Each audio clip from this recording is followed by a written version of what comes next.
पूरे देश भर में 15 राज्यों की 90 से ज़्यादा जगहों पर पीएफआई के शीर्ष नेताओं और सदस्यों के घरों और दफ्तरों पर एनआईए और ईडी ने मिलकर रेड डाली है। इसे ऑपरेशन मिडनाइट का नाम दिया जा रहा है क्योंकि आधी रात को ये कार्रवाई शुरू हुई थी। इस ऑपरेशन के चलते 100 से अधिक पीएफआई सदस्यों को गिरफ्तार किया जा चुका है। अभी ये न्यूज़ सुर्खियों में चल रही है। आप न्यूज़ चैनल और न्यूज़पेपर में इस तरह की हेडिंग जब पढ़ते होंगे तो आपके दिमाग में एक सवाल ज़रूर आता होगा कि आखिर पीएफआई क्या है और क्यों इसके लिए इतना बड़ा ऑपरेशन चलाया गया कि एक साथ इतने सारे ठिकानों पर छापे पड़े हैं। सबसे पहले हम बात करते हैं एनआईए की, नेशनल इन्वेस्टिगेशन एजेंसी। भारत में आतंकवाद का मुकाबला करने के लिए भारत सरकार द्वारा इस एजेंसी की स्थापना की गई। ये एजेंसी आतंकवाद से रिलेटेड जो भी क्राइम होते हैं उसका इन्वेस्टिगेशन करती है। मिनिस्ट्री ऑफ होम अफेयर के अंडर आती है, इसलिए इसे इन्वेस्टिगेशन करने के लिए बाकी राज्यों की परमिशन लेने की ज़रूरत नहीं पड़ती। अब पीएफआई क्या है इसके बारे में बात करते हैं। पीएफआई यानी कि पॉपुलर फ्रंट ऑफ इंडिया, इसकी स्थापना के बारे में बात करें तो पीएफआई को 2007 में दक्षिण भारत में 3 मुस्लिम संगठनों, national democratic front in Kerala, Karnataka forum for dignity और तमिलनाडु में मनीथा नीति पासराई को मिलाकर किया गया। दरअसल केरल के कोझिकोड में नवंबर 2006 में एक बैठक का आयोजन हुआ जहां पर इन तीनों संगठनों को एक साथ लाने का फैसला किया गया। पीएफआई के गठन की घोषणा जो हुई वो 16 फरवरी 2007 को एम्पावर इंडिया कॉन्फ्रेंस के दौरान बेंगलुरु में एक रैली में की गई। अब सबके मन में सवाल ज़रूर होगा कि पीएफआई काम क्या करती है। क्या ये कोई पॉलिटिकल पार्टी है, चुनाव लड़ती है या सोसाइटी के डेवलपमेंट को लेकर कुछ काम करती है। दरअसल पहले एक संगठन हुआ करता था, student Islamic movement of India. इस पर बैन लगने के बाद पीएफआई सामने आई है। अब पीएफआई ने खुद को एक ऐसे संगठन के रूप में पेश किया है जो अल्पसंख्यक लोग और दलित लोग हैं उनके लिए काम करती है, उनके अधिकारों के लिए लड़ती है। कर्नाटक में इसने कांग्रेस, भाजपा और जेडीएस जैसी पार्टीज़ के खिलाफ जनता में विरोध प्रकट किया और ऐसी पार्टीज़ को ये निशाना बनाती हैं।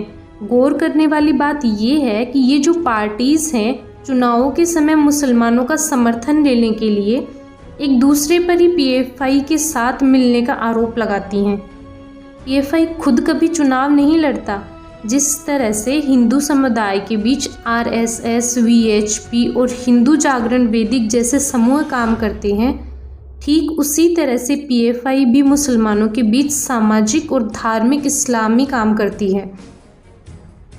पीएफआई कभी भी अपने सदस्यों का रिकॉर्ड नहीं रखता है और यही वजह है कि इस संगठन से जुड़े लोगों को गिरफ्तार करने के बाद भी प्रशासन इन पर कार्रवाई नहीं कर पाता। इनके अपराधों को रोकना कठिन हो जाता है।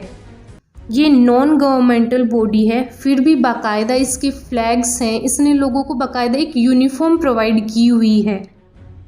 2009 में social democratic party of India नाम करके एक राजनीतिक मुसलमान संगठन पीएफआई से बाहर होकर एक नए संगठन के रूप में सामने आया।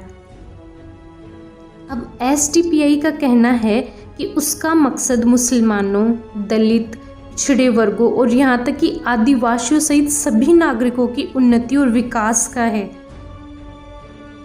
ये संगठन इनके लिए राजनीतिक मुद्दों को उठाने के उद्देश्य से बाहर आई है। अब आप तो ये भी कह सकते हैं कि ये समाज का डेवलपमेंट करने आई हैं। बिल्कुल आप कह सकते हैं, लेकिन इतने सारे केसेस अगर पीएफआई से रिलेटेड नहीं होते तब इतने सारे केसेस ने पीएफआई पर शक का घेरा बना लिया है। हम उन केसेस के बारे में बात करते हैं।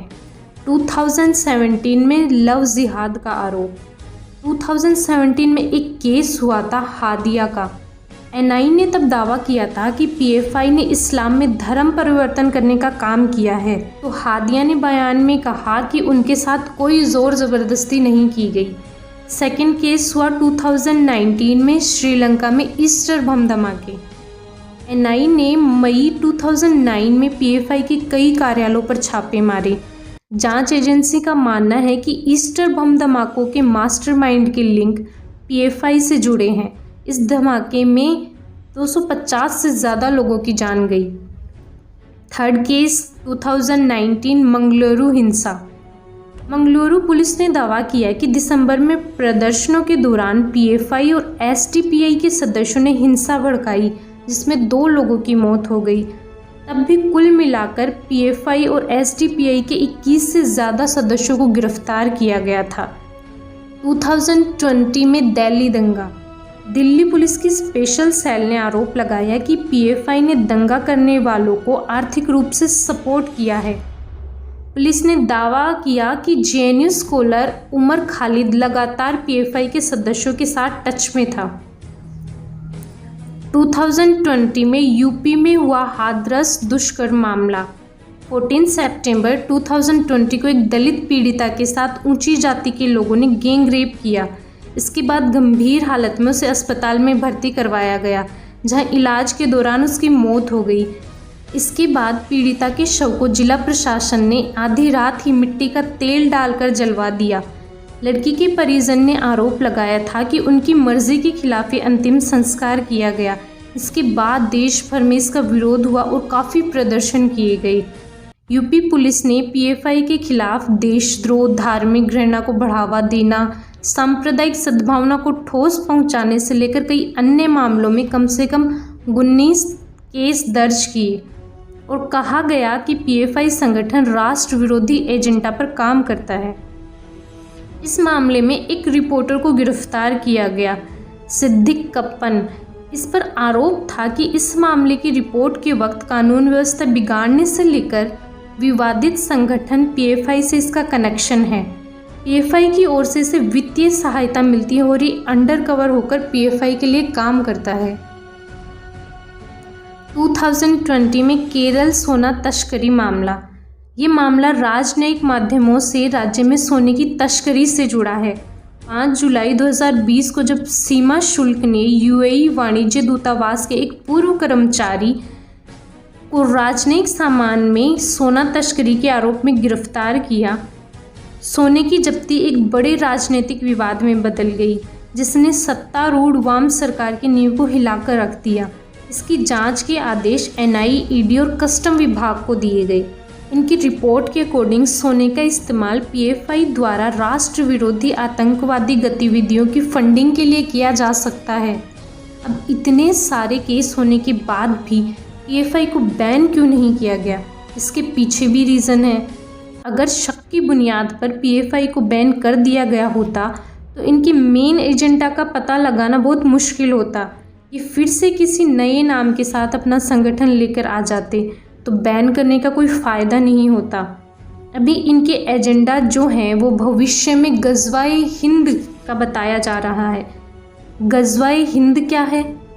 इसका मतलब ये है कि किसी भी ऐसे राष्ट्र को जो फ़िलहाल मुस्लिम राष्ट्र नहीं है, वहाँ पर जो गैर इस्लामी हैं उनका अपनी गतिविधियों से इस्लामी कन्वर्ट करना। ये लोगों का ब्रेन वॉश करते हैं और उन्हें इस्लाम की तरफ खींच कर ले जाते हैं। ये बात और पुख्ता तब हुई जब 12 जुलाई को प्रधानमंत्री नरेंद्र मोदी पटना के दौरे पर थे। उनके इस दौरे से पहले 11 जुलाई को कुछ संदिग्ध व्यक्ति फुलवारी शरीफ इलाके में इकट्ठे हुए थे। गुप्त सूचना पर एनआईए ने छापा मारा, जिसमें 2 व्यक्तियों को पकड़ा गया। तलाशी के दौरान कई आपत्तिजनक दस्तावेज बरामद किए गए, जिसमें फुलवारी शरीफ की स्पेशल 26 पर प्रधानमंत्री नरेंद्र मोदी का बिहार दौरा निशाने पर था। उनके इस बिहार दौरे में खलल पहुंचाने की साजिश रची गई। साथ ही भारत विरोधी गतिविधियों से संबंधित भी ये दस्तावेज, जिसमें धर्म, जाति के आधार पर दुश्मनी को बढ़ावा देना इनका एजेंडा था। एक और रिपोर्ट एनआईए ने पेश की मरगूब अहमद दानिश के खिलाफ। एनआईए का कहना है कि दानिश युवाओं को कट्टरपंथी बनाने के साथ ही भारत विरोधी गतिविधियों में शामिल था। सोशल मीडिया प्लेटफॉर्म का यूज़ करके यूथ का ब्रेन वॉश करता था। पूछताछ के दौरान पता चला कि वह गज़वाए हिंद नाम की 2 व्हाट्सएप ग्रुप का एडमिन है। ये विदेशी कट्टरपंथी सोशल मीडिया प्लेटफॉर्म के संपर्क में भी था, जहां उसने राष्ट्र विरोधी भावनाओं को बढ़ावा देने के लिए पोस्ट किए हुए थे। अब इस तरह की चीज़ें निकल कर आती हैं तो इसी बीच एक बोर्ड है, सूफ़ी इस्लामिक बोर्ड। ये भी एक मुस्लिम धार्मिक संगठन है जो मुंबई से ऑपरेट करता है और नॉन गवर्नमेंटल बॉडी है। उनका कहना है कि PFI पार्ट ऑफ अलकायदा, मतलब ये क्लेम कर रहे हैं कि PFI टेररिस्ट ऑर्गेनाइजेशन अलकायदा के डायरेक्शन पे काम करता है, इसलिए भारत की सुरक्षा को देखते हुए PFI को बैन कर देना चाहिए। अब जब एक मुस्लिम संगठन दूसरे मुस्लिम संगठन को बैन करने का क्लेम करता है तो ये बहुत बड़ी बात हो जाती है। इतने सारे सबूतों के बाद तो PFI के ठिकानों पर NIA का सर्जिकल स्ट्राइक बनता है। साथ ही ED ने भी छापे मारे हैं ये पता लगाने के लिए कि इनकी फंडिंग कहाँ से होती है, PFI को चलाने के लिए फंड कहाँ से आ रहा है। उम्मीद है कि आपको PFI के बारे में समझ आया होगा और NIA के बारे में जानकर खुशी हुई होगी कि इंडिया के पास इतनी strong counter terrorist task force है। इसी के साथ हमारे चैनल को लाइक, शेयर और सब्सक्राइब करना ना भूलें। साथ ही press the bell icon to get the latest notification of my video. Thank you.